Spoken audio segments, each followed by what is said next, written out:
July 2nd, 1971, Paris. Jim Morrison is one of the most famous rock and roll singers in the world. Quintessential American rock star. It's Jim Morrison. Jim had them unholy screams from the other side of the universe. He's also the ultimate sex symbol, the self-styled Lizard King. At that time, he was the most beautiful man in Hollywood and probably anywhere else on the planet. Every guy wanted to be him, and every girl wanted to go to bed with him. But he's a superstar at war with his own dark demons. He was saying, help me, help me. Nobody knew how to do it. Jim had a darkness in his writing, a darkness in his life. And soon, that darkness will finally consume him. This is the last 24 hours in the life of Jim Morrison.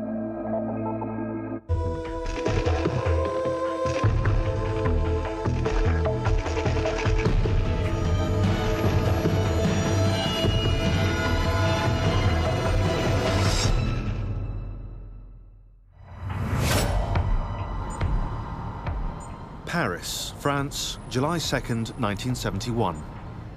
It's 5 a.m. and Jim Morrison is fast asleep. He's been in Paris for the last 4 months, living in a neighborhood known as the Marais. And in just 24 hours, he'll be dead. Morrison has sublet an apartment at 17 Rue Beautreillis.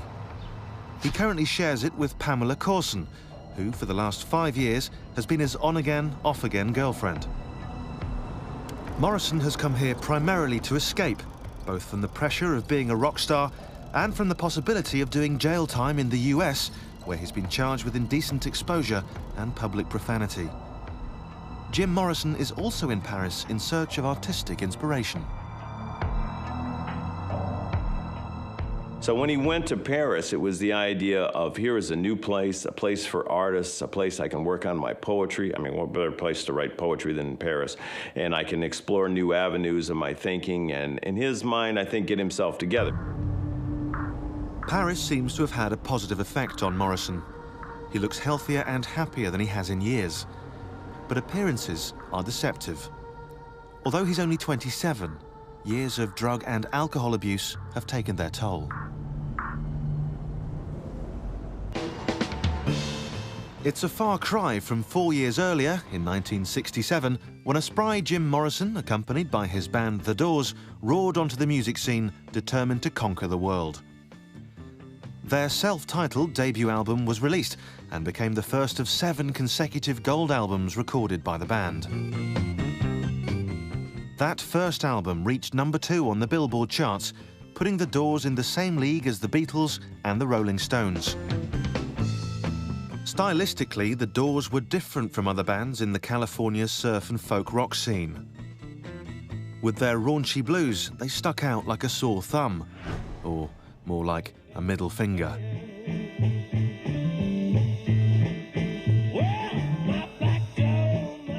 The band's road manager was Vince Traynor. You had to be there. It was electric, it was emotional, it was riveting, fascinating.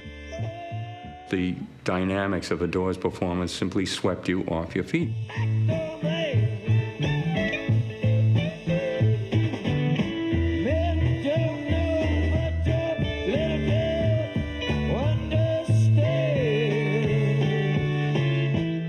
Someone who got to know Morrison intimately was rock groupie Pamela Des Barres. Never seen anything like it before. It was sensual, it was rude, it was naughty, and it was just so thrilling, really. The Doors were along those lines, bands that were clearly talented enough and adventurous enough that they did not necessarily follow someone else's formula. Something more, jazzy. One of the reasons that the Doors music holds up and that it's still popular today had to do with the fact that they have a classic sound. They didn't adopt the trends of the day. Jim, 8 bars. Their sound has that fresh quality to it. And part of it, I think, is the fact that, Jim had something to say. Jim's lyrics communicated things. they were so visual beyond the obvious that they took advantage of their knowledge of and their interest in the visual arts so that they really did break on through and present themselves the way very, very few rock stars of that era had even thought to do. And so I think those are significant contributions from Jim Morrison. There were a lot of bands of that era that were basically feel-good, happy, hippie love movement type things. Jim had a dangerous quality to his work, and that gave his music a relevance that a lot of people didn't have. But the Doors' music wasn't half as important as Morrison's killer good looks. This was something that didn't go unnoticed by the VP of their record company, Steve Harris. I took a good look at him and thought, if this kid could read the phone book on key, we're all going to be very, very wealthy. More dangerous than Elvis, prettier than Mick Jagger, it was clear that the band's greatest asset was Jim Morrison. Jim had this love for movies, and so he would emulate Greta Garbo. He had the look in the eyes of Marlene Dietrich staring you down, shaking his head and his hair like Marilyn Monroe did. He had those masculine traits with the feminine wiles. That's what made Jim unique. He hypnotized his audiences, screeching like a shaman. He even invented an alter ego, the Lizard King. He was called the Lizard King for a reason. I mean, he did slither and he did move sort of reptilian-like, and beautiful body, beautiful face. Jim Morrison became the face of the Doors and the face of sex in rock and roll. There was a shot that I named the Young Lion. He just looked magnificent in it, and it was used in the Village Voice. The Village Voice said, there is a new sex symbol now, and his name is Jim Morrison. But although he soaked up the attention, Morrison was unhappy with the focus placed solely on his looks. He saw himself as a writer first and a singer second, desperate to be taken seriously like his poet heroes. He didn't like the image of the sex symbol. He wanted to be seen as a philosopher, as somebody who could write poetry, who could deliver this poetry to a live audience and have their reaction. That's what Jim wanted. But what Jim wanted was not what he got. His rock god image eclipsed any chance he had of being taken seriously as a poet. The failure of that dream would eventually chase him to Paris, and in 19 hours, will finally push him over the edge. July 2nd, 1971, Paris, France. It's 11 a.m. and Jim Morrison only has 18 hours left to live. He's come here to Paris, a city rich in arts and inspiration, to write poetry. Sick of his rock star image, he's determined to make his mark as a serious poet. But lately, he's had a bad case of writer's block and is feeling anxious. Alain René, an old friend from Morrison's film days at UCLA, drops by. Alain René and Jim Morrison had been friends since film school. They did not hang around together a lot during Jim's rock star days. Then when they were in Paris together, they spent a lot of time. And they were good friends, they went way back. René notices that Morrison is restless. He suggests they go out for a walk and grab some lunch. Jim doesn't look too well at all. They stroll along the colourful Rue des Rosiers, not far from Morrison's apartment. Here, he is rarely recognised and is free from the pressure of playing the rock star. In this bohemian Jewish neighbourhood, Jim Morrison seems to fit in perfectly. But throughout most of his life, that has rarely been the case. Jim Morrison was born in the small town of Melbourne, Florida on December 8, 1943. He and his family were forced to move often because of his father's job as a Navy officer.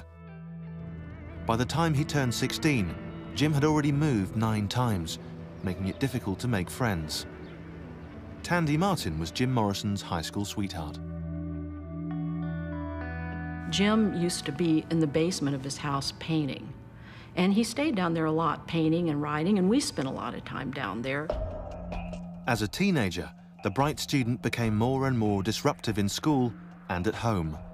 His father, a strict disciplinarian, cracked down hard on Jim.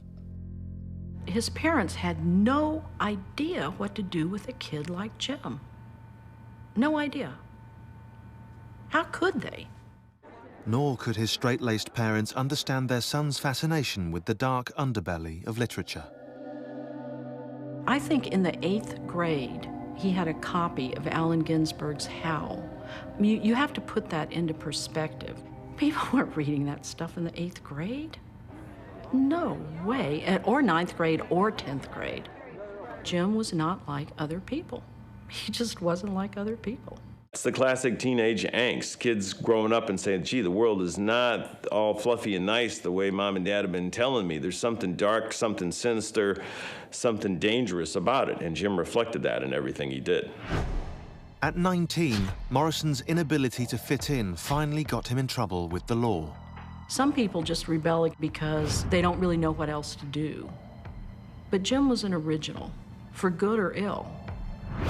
In Tallahassee, Florida, he was arrested for stealing a helmet from a police car, resisting arrest, and for being drunk and disorderly. In junior and senior year, I think that's when he started to drink. In alcohol, Morrison found the perfect fuel to feed the flames of his one-man rebellion against the police, against his strict father, and against everything in between. Yeah, I think he had a problem with authority. Absolutely. On reaching adulthood, Jim wasn't done rebelling. His father had expected him to follow in his footsteps and join the military.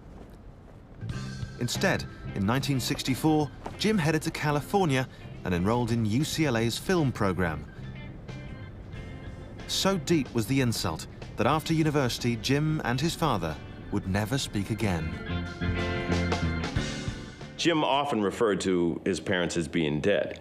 In his mind, they were dead to him. When I looked at his bio right after he signed the contract, and it said his parents were deceased.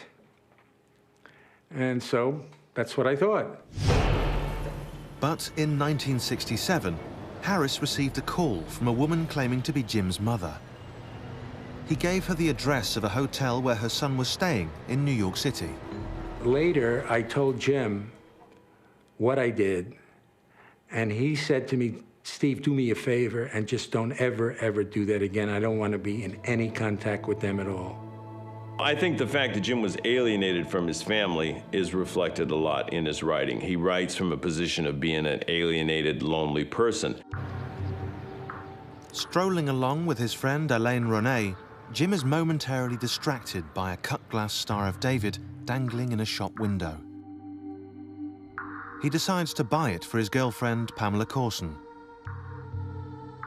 For the successful rock star, money is no object. But just 5 years earlier, he'd been flat broke. In 1965, as a 21-year-old film student in California, Jim Morrison started partying heavily on Venice Beach. Inspired by the wild hippie scene, he spent his days and nights smoking pot, dropping acid, and writing poetry. One day on the beach, he met fellow film student Ray Manzarek. Ray asked Jim what he'd been up to, and Jim said, well, I've been writing a lot of poetry, and I've been working on some songs. And Ray said, really? Well, sing me one. And Jim sang Moonlight Drive. And Ray said, wow, that's some of the best lyrics I've ever heard for a rock song. How would you like to get together and work on some things? So he got John Densmore, he got Robbie Krieger, they came together, and Jim began to sing. They called themselves The Doors, based on a poem by one of Morrison's heroes, William Blake. Morrison's own poetry set to rock music soon caught the attention of locals. They became the house band at the infamous Whiskey A Go-Go, where their shy lead singer often performed with his back to the audience.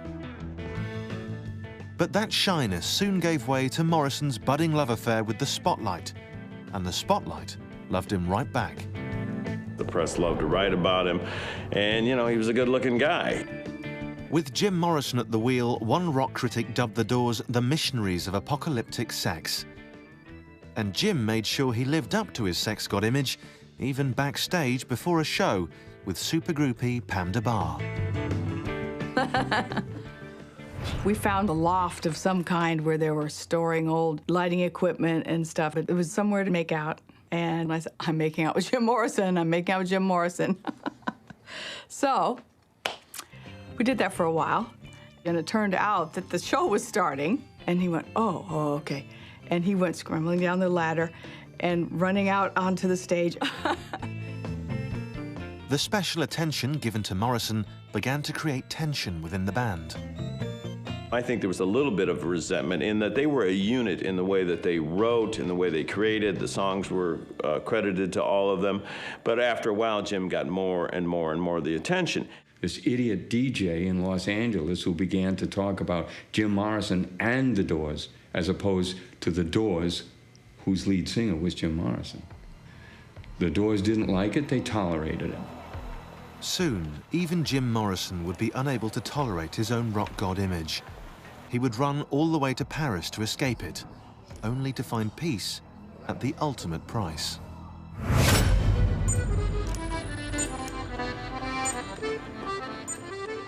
July 2nd, 1971.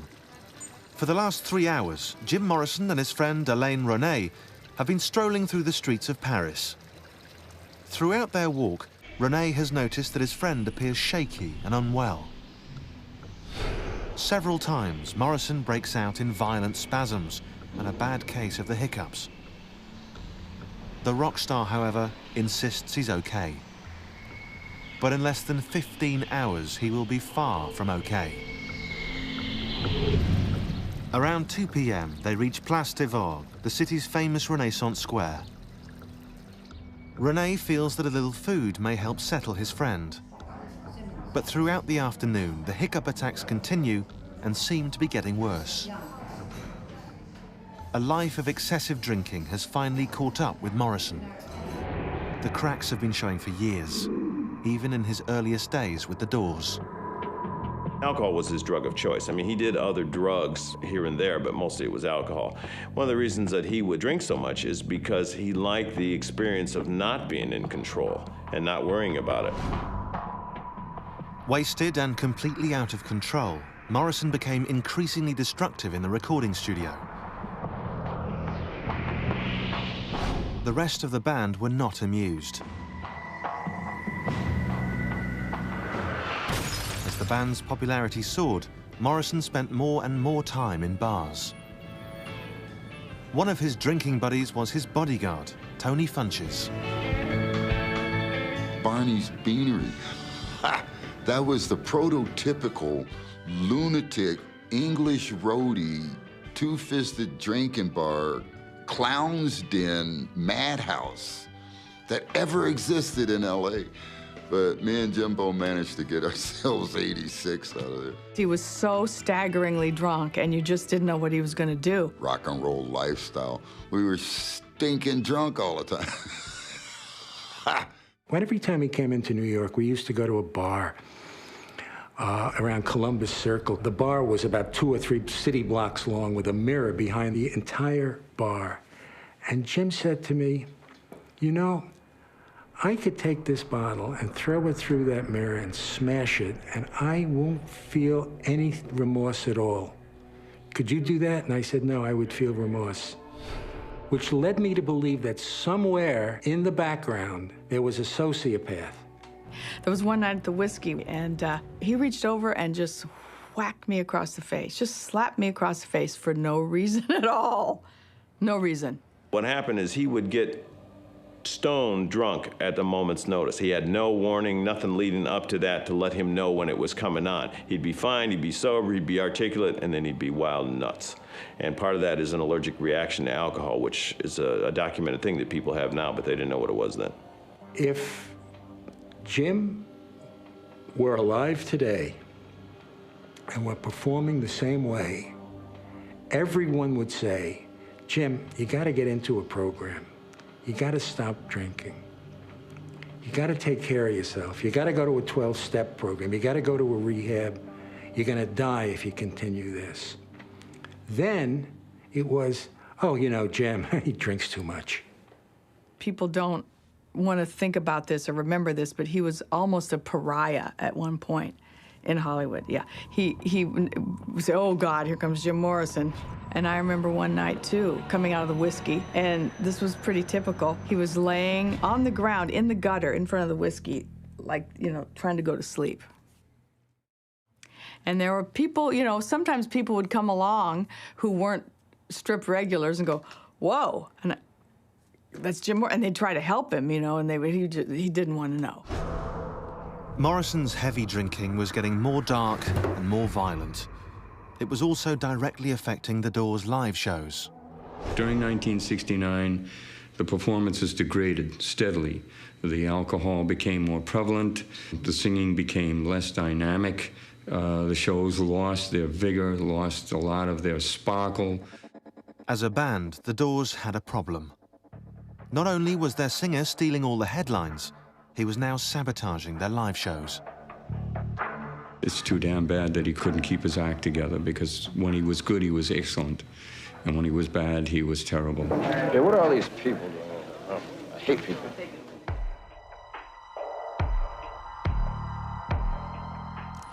And now in Paris, lunching with his friend Alain René, the years of hard drinking have taken their toll on Morrison's health. In 13 hours, he will draw his final breath. After lunch, Morrison and René browse through a film shop. Since film school, Morrison has had a passion for the cinema, having recently made a movie called Highway. The film, a dark, impressionistic journey through the desert, was inspired by a troubling childhood experience that has stayed with Morrison throughout his life.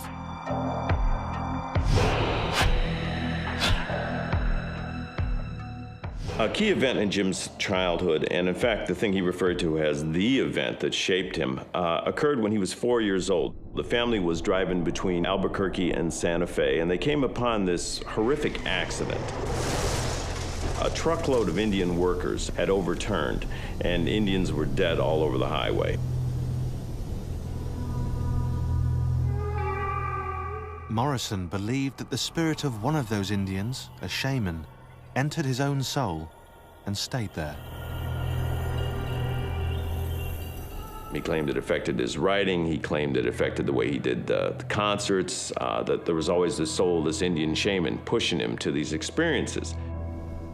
Those experiences were later expressed by Morrison in the form of dark, mystical poems, poems that the Doors used to set them apart from other bands. But for Morrison, rock and roll was only a short-term vehicle for his poetic vision. He looked at his rock and roll world as a temporary stop because he was a poet and he saw himself that way. And he dragged his poetry books everywhere he went, and he thought this was just a temporary ride. And in 1969, to prove it, he self-published a limited edition book of his poetry and sent copies out to friends. But the response was less than overwhelming. You know, there's initial reaction, a negative reaction by the established literary community that, you know, is like, oh, rock star, you know, so that created some tensions. It's tough for a pop star or a rock artist to be taken seriously as a poet, especially when they themselves use that terminology. Jim Morrison, I think, welcomed it more than the others and therefore got vilified for it. Desperate to be seen as a serious poet, Morrison decided to dismantle his rock star image. He asked that his bare-chested young lion photos not be used for promotional purposes. He grew a bushy beard to hide his pretty face and gained an alarming amount of weight. Guy could grow a Rasputin Russian winter beard overnight. It's a hairy sumbitch. He definitely put on weight. Part of that was drinking all the time. But also he was becoming uncomfortable with having to live up to that, you know, sexy young rock and roll image. And in the summer of 1971, Paris is where Morrison has come to escape that rock star image and to refocus on writing more poetry. He's lost the beard and some of the weight, but years of alcohol abuse have caught up with the frustrated poet. His afternoon walk with his friend Alain René brings him back to his rented apartment on Rue Beautreilly. Even though it's July, he brings up firewood. Climbing the stairs, he suddenly collapses out of breath.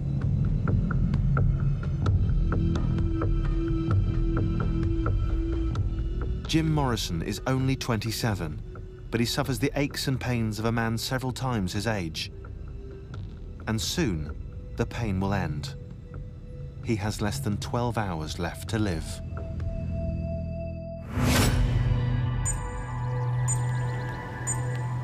July 2nd, 1971, 6 p.m.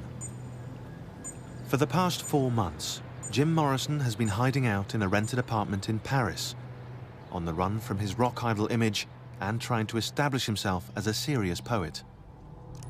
He spent the day with his old friend Alain René.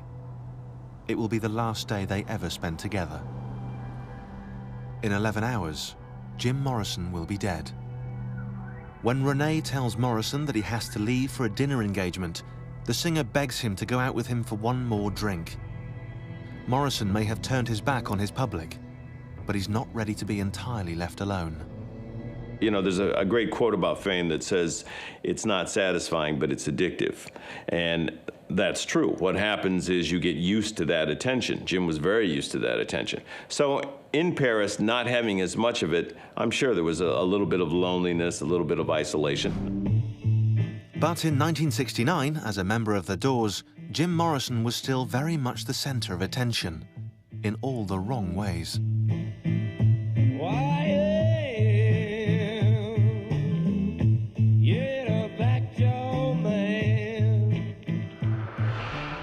Although his band was as big as the Beatles and Bob Dylan, his drinking and antisocial behavior was now completely out of control.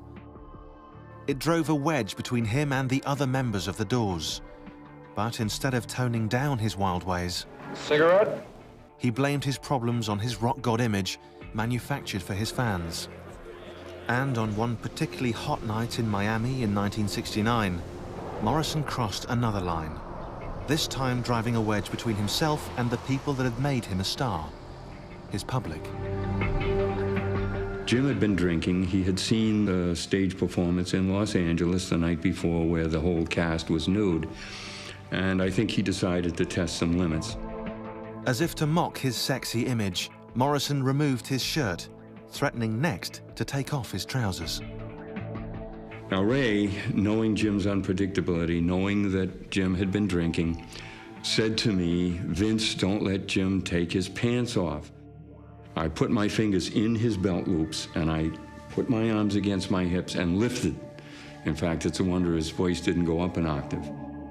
Taking their cue from Morrison, the audience stripped down to the buff. The audience followed suit, where more than 50% of the audience was actually naked. The authorities were not amused. Crime Commission, I'm calling upon the Dade County Grand Jury and the State Attorney's Office to immediately take criminal action against the group known as the Doors, and we are demanding that action this day. A few days after the show, they charged Morrison with lewd and lascivious behavior, a felony, even though many claim he never removed his trousers. The guys couldn't tell. They were looking at their instruments, and Jim doesn't remember whether he did or he didn't. I am willing to state here unequivocally, Jim did not in any way, shape, or manner take his pants down, open his pants up, or expose himself in any way. It was physically impossible for him to do it. But whether he did or not, he was of special interest to the FBI, who'd been keeping close tabs on him for quite a while. They saw Jim Morrison as a menace to society. In research for my book, I obtained the FBI files on Jim Morrison. Now, a lot of that is blacked out, but suffice it to say that the FBI was definitely interested in Jim Morrison, monitored his activity, and had him on a watch list. The FBI's interest in Morrison was maybe less about public nudity and more about his anti-war lyrics on songs like Peace Frog and The Unknown Soldier. I think also in Jim's lyrics, the fact that he called for revolution regularly, the fact that, you know, he was pushing people to the idea of a revolution. In Jim's mind, I think it really wasn't a conscious, social, organized revolution. It was more an individual revolution of breaking away from the conditioning of society and your parents and trying to come to a new and different reality on your own. And Jim was all about that. If Political means upending society and changing rules and fomenting different kinds of revolution. Then the Doors and Jim Morrison were absolutely political.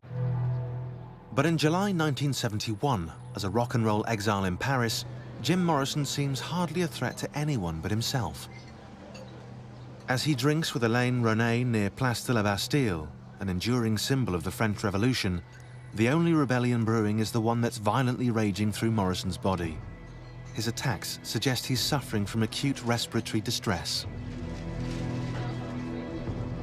He had had difficulty lately. He had spit up blood a few times. He had had some other problems, respiratory problems.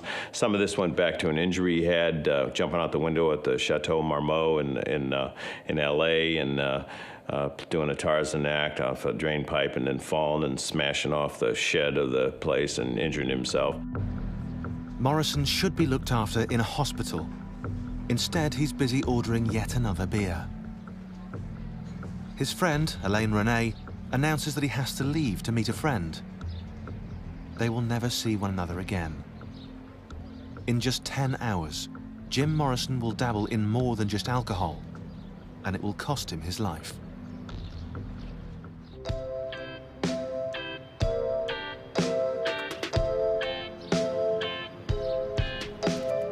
Shortly after Elaine Renee leaves, Jim meets up with his girlfriend, Pamela Courson. To the outside world, they look like a typical couple in love, out for a stroll in one of the most romantic cities in the world. But since first meeting back in 1966, their relationship has been anything but typical. The pair first met at a club on Sunset Strip called the London Fog, where the Doors were the house band. Morrison called her his cosmic mate and dedicated poetry and songs to her. And that remained constant and genuine. It did not, however, in the process, make him monogamous. Jim's wayward ways got him in trouble when he was caught red-handed with rock groupie Pamela Des Barres. I was a cute young girl, and it was 1967. It was Laurel Canyon, and Jim Morrison was next door, and it was really, you know, a very exciting moment. So I walked in, and there was Jim. And he turned around to me and he said, "Whoa, get it on." That's what he said a lot of time. He said, "Get it on," instead of hello.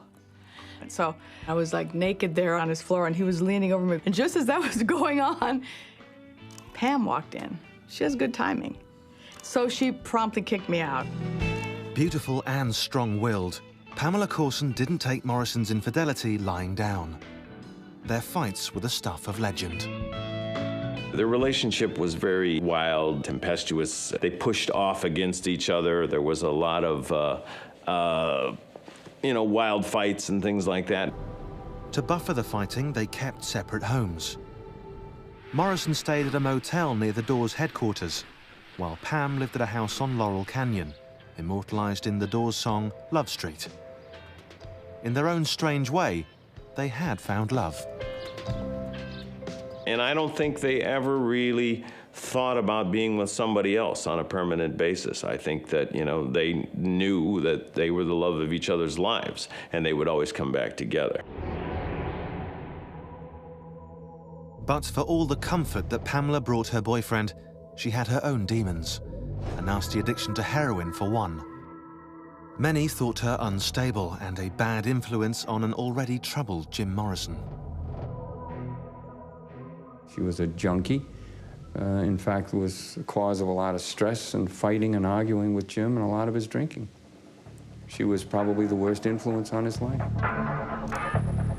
But tonight, as they make their way into a Paris movie theater, they're the picture of domestic bliss. They've come to see a film recommended by their friend, Elaine Renee. Renee suggested that he go see Pursuit, a movie that starred Robert Mitchum, and Jim liked Robert Mitchum. So he went. He wasn't that impressed with it from what Pam said later, but, it was all right. But in 7 hours' time, nothing will be quite all right. The young couple's domestic bliss will turn to tragedy, and the world of rock and roll will lose one of its brightest lights.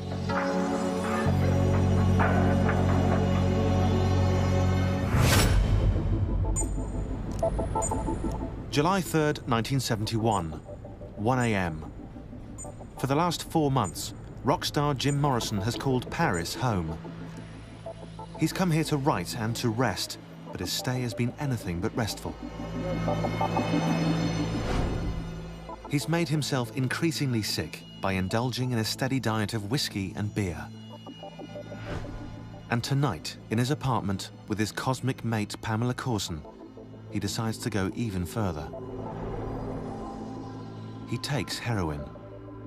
Up to now, Morrison's entourage has worked very hard to keep the hard stuff well away. I don't tolerate smack, pure and simple. So everybody knew that it could be dangerous to them to bring that stuff out. Uncle Tony will not be amused. Somebody's going to get hurt. Guaranteed.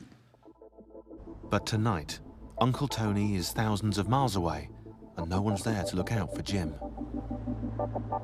Over the years, Pam got involved in different kinds of things and eventually started using heroin. Now, this was something Jim was concerned about. It's not something he condoned. It's not something he really approved of. That night, whether it was just the idea of something he wanted to try, just pushing the envelope, whether it was some depression, he had been very reflective lately, whatever, he tried the heroin. That decision will prove to be fatal. Stoned out of their minds, Pam and Jim watch home movies of recent vacations. Between reels, they snort more heroin and spin some old Doors records. But in just 3 hours, the music will be over.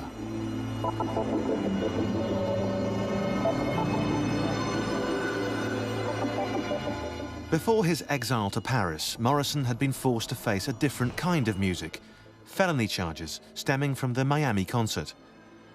So severe were those charges that they deeply affected the band, and, as usual, it was all about Jim. Well, in the realm of art and theater, I do think that there should be complete freedom for the artist and performer. Everybody's nerves were on edge. Would he behave?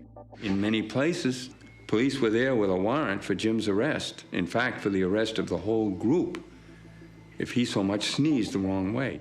Booking stopped.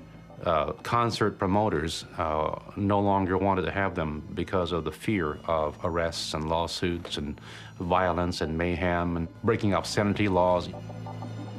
Jim Morrison and the Doors were not prepared for the backlash that followed. Radio shows would not play Doors records. Doors recordings were removed from the shelves of record stores.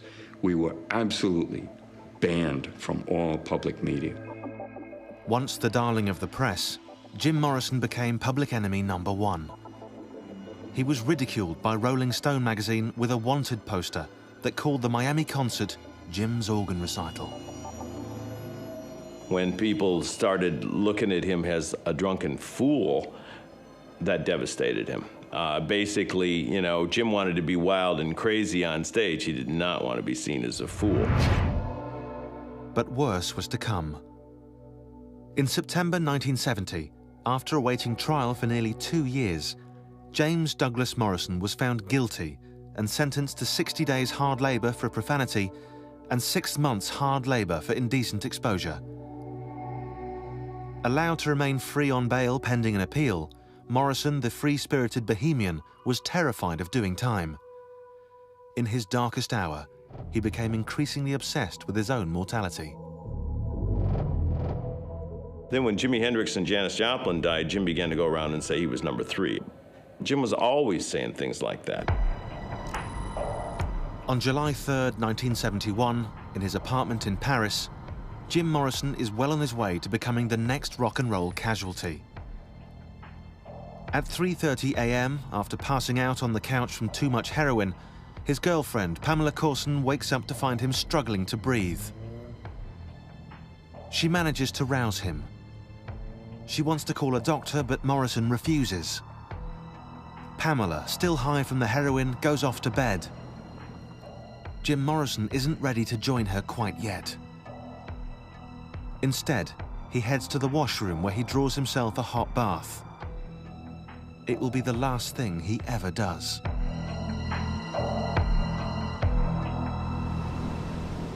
Seven months earlier, back in the States and with serious jail time hanging over his head, Morrison became ever more distant from those around him.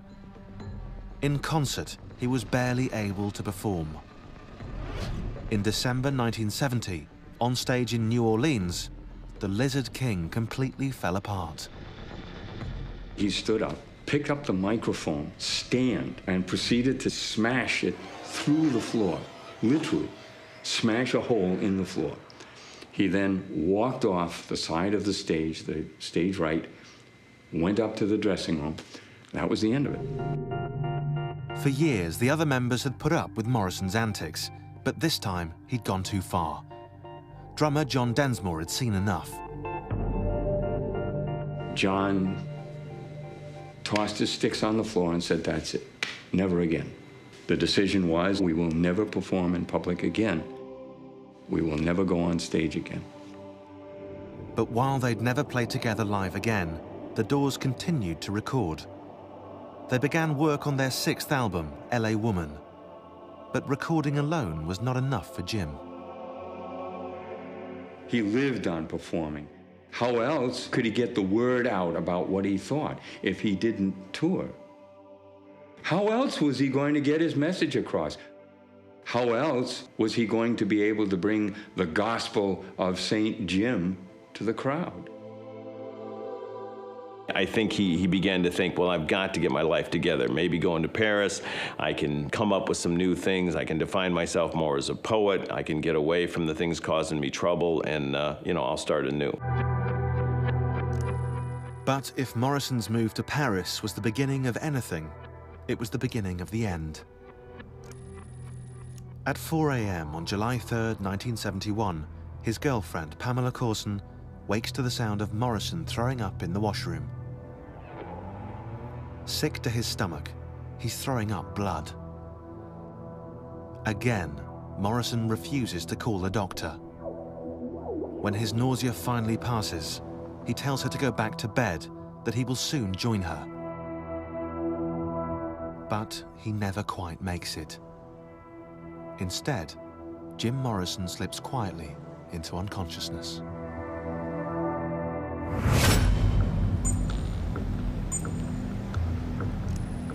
Paris, July 3rd, 1971, 6 a.m.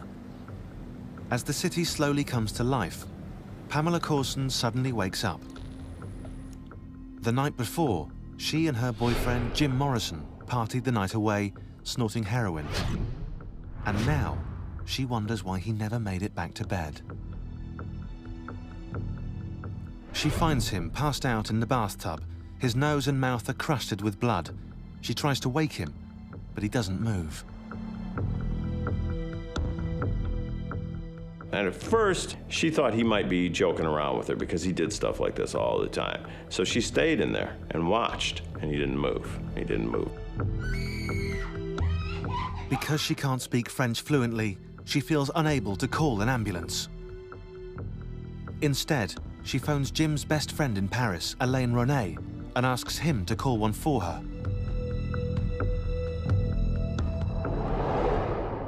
Before the medics get there, fireman Alain Raison arrives. When we entered the bathroom, I saw the body of a man, the head thrown back. The water, it was just a little bit pink, because I think he must have bled. The rescuers have no idea that their patient is, in fact, Jim Morrison. The water was warm, so the body was also warm, which led us to presume that maybe he was not dead.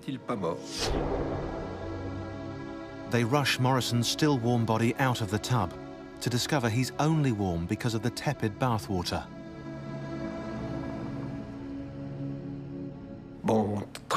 Very quickly, we became aware that, in fact, he was dead.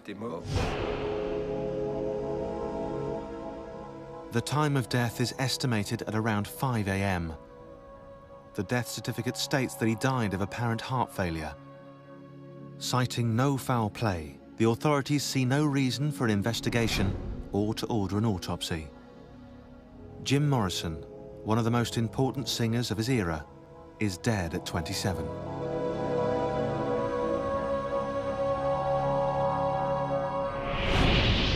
Many do not buy the ending to the Jim Morrison story, leading to a flurry of mysterious theories. Some say that before Pam Courson called Elaine Ronay about an ambulance, she called her heroin dealer, who came to the apartment and advised Pam to flush the drugs. Soon after, that same dealer hightailed it out to Marrakesh to avoid legal hassles.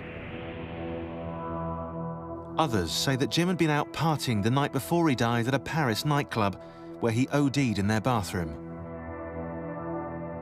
Fearing being tied to his death, the nightclub had Morrison's body carried back to his apartment and dumped in the bathtub. Others still believe Morrison staged his own death and is still alive somewhere, having finally escaped the image that had troubled him so.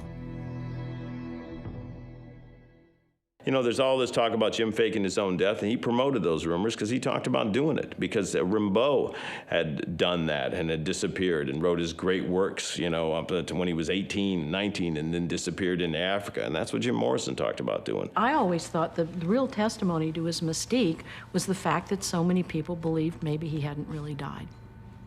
One of the greatest, I think, proofs that he didn't fake his own death is the fact that, could Jim Morrison stay out of the spotlight 40 years? I don't think so. Not the Jim Morrison that I've learned he was.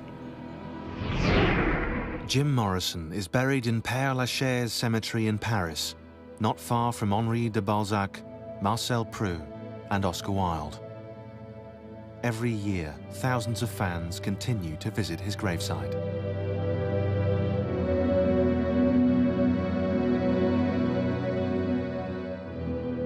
It had been really important to him to be known as something more than this rock icon, this so-called Lizard King.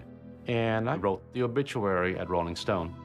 I thought, why not issue the rock thing on the headline and have him go out as what he wanted to be known as, James Douglas Morrison, poet.